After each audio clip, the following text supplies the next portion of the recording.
You've been told that renovations add value. But what if the wrong renovation is actually costing sellers money? This spring, I have walked through more homes across the GTA than I can count. And I keep noticing the same thing. Homes with real money poured into them that buyers are mentally renovating the second they walk through the door. That's not a small problem, that's a strategy problem. And today, I want to walk you through exactly what I'm seeing, why it's happening, and what it means whether you are buying or selling this year. Most sellers think updating a home means adding trends. The reality is, buyers aren't paying for trends, they are paying for timelessness. And right now, across Mississauga, Oakville, Burlington, Brampton, Vaughan, the whole GTA, there is a very clear list of choices that quietly works against a seller. Not because they are ugly, because they signal dated the moment a buyer walks through the door.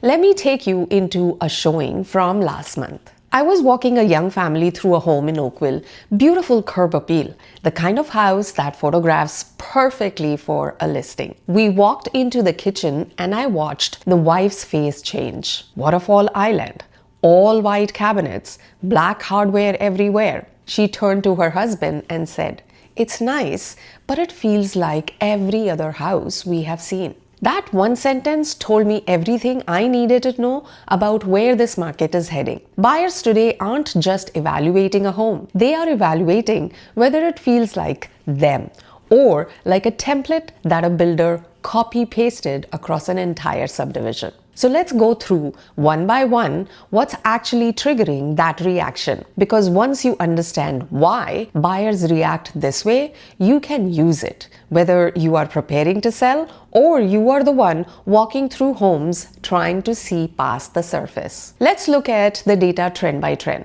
Gray on gray interiors. For almost a decade, millennial gray was the safest color choice a seller could make. Neutral, universally liked, easy to photograph. Now, buyer after buyer describes it the same way. Cold, flat, dated. It's not that gray is a bad color. It's that an entire generation of homes all made the same exact choice, and buyers have simply seen it too many times. When everything looks the same, nothing stands out. And in a market where buyers are comparing 5 or 6 homes in a single weekend, forgettable is the worst thing a home can be. Open shelving in kitchens. This one photographs beautifully. It's one of the most Pinterest-friendly features in a kitchen. But in person, it tells a completely different story. Buyers see open shelving, and their brain does two things almost instantly. It calculates maintenance and it subtracts storage. Dishes collecting dust, nowhere to hide the clutter of daily life. For a family, buyers especially, storage isn't a preference, it's a requirement. So, a feature designed to look elevated ends up reading as impractical. Barn doors. A few years ago, these were everywhere. Bedrooms, bathrooms, pantries, and I still see them constantly on resale homes right across 905 region. But here is what's changed. Buyers today are far more privacy conscious, especially with multi-generational households becoming more common across the GTA. A barn door on a bathroom isn't charming anymore. It's a mental line item. Buyers see it and immediately start pricing in the cost of framing in an actual door. All white kitchens. This defined a full generation of new construction homes across the GTA. And for a long time, it was the safest, most universally appealing choice a builder or seller could make. That's shifting. When I ask buyers today if they would redo a kitchen in white, the answer is almost always no. They want warmth, they want color, they want a kitchen that feels lived in, not clinical. The all white kitchen isn't gone completely, but it's no longer the default win it used to be. Waterfall islands. This was the signature feature of premium new builds for years. The quartz slab wrapping down the side of the island, creating that seamless wow moment. Buyers now describe it as one-dimensional. Ironically, the exact feature designed to create a luxury impression is now the one making a kitchen feel like every other new build they toured that same weekend. Converted bedrooms. This is one I want you to really pay attention to because it has real dollar impact. Turning a bedroom into an oversized dressing room, complete with an island and built-in shelving, might look incredible on social media. But in a market where bedroom count directly affects appraised value and buyer pool size, that room isn't a feature anymore. It's a renovation the buyer now has to do themselves just to get their home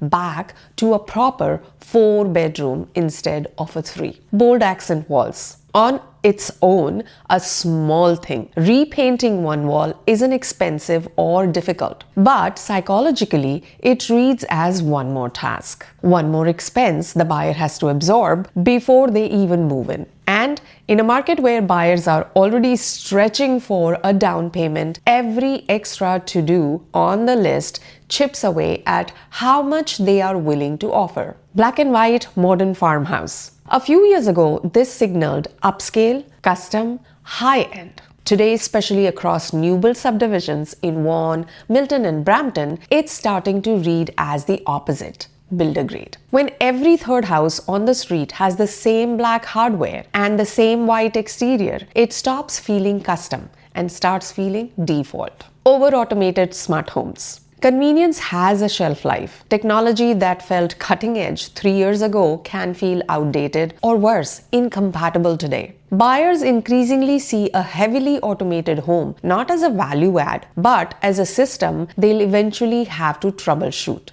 replace, or rip out entirely. It's not that people dislike convenience, it's that they don't trust it to last. Elaborate outdoor kitchens. Gorgeous for about 5 months of the year. In our climate, the other 7 months, they sit untouched, collecting snow, needing covers, needing maintenance. Buyers in warmer markets see these as an asset. GTA buyers increasingly see them as an extra cost for limited use. Here is the part most people completely miss. None of this is really about design. It's about how buyers make decisions under financial pressure. When a buyer walks into a home that feels overly trend-driven, their brain doesn't register beautiful, it registers expense. Every bold, one-dimensional choice becomes a silent line item they are mentally adding to their offer, even if they never say it out loud. Sellers think they are adding value. Buyers experience it as risk.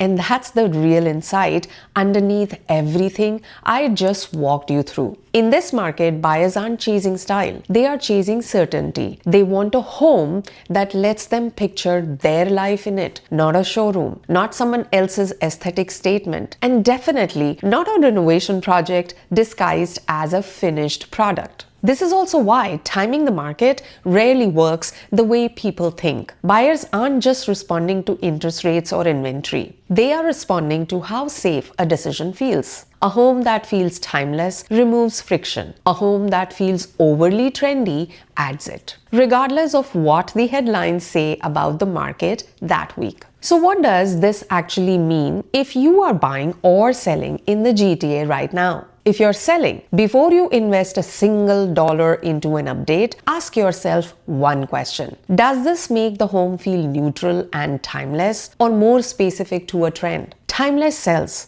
Trendy negotiates against you. If you are unsure, the safest renovations are almost always the boring ones. Fresh neutral paint, updated lighting, decluttering, not a full trend-driven redesign. If you're buying, don't let a trend-heavy home talk you out of a great location, layout, or a lot. Learn to separate what's cosmetic and reversible from what's structural and permanent. That distinction is exactly where your negotiating leverage lives. A waterfall island or a barn door isn't a reason to walk away. It's a reason to negotiate. Either way, the goal isn't to chase what's popular right now. It's to position the home or your offer around what actually holds value over time. That's the difference between decorating for today and investing for the next 10 years. So I'll ask you this. If you walked into a home right now with 3 or 4 of these features, would it change how much you would be willing to offer?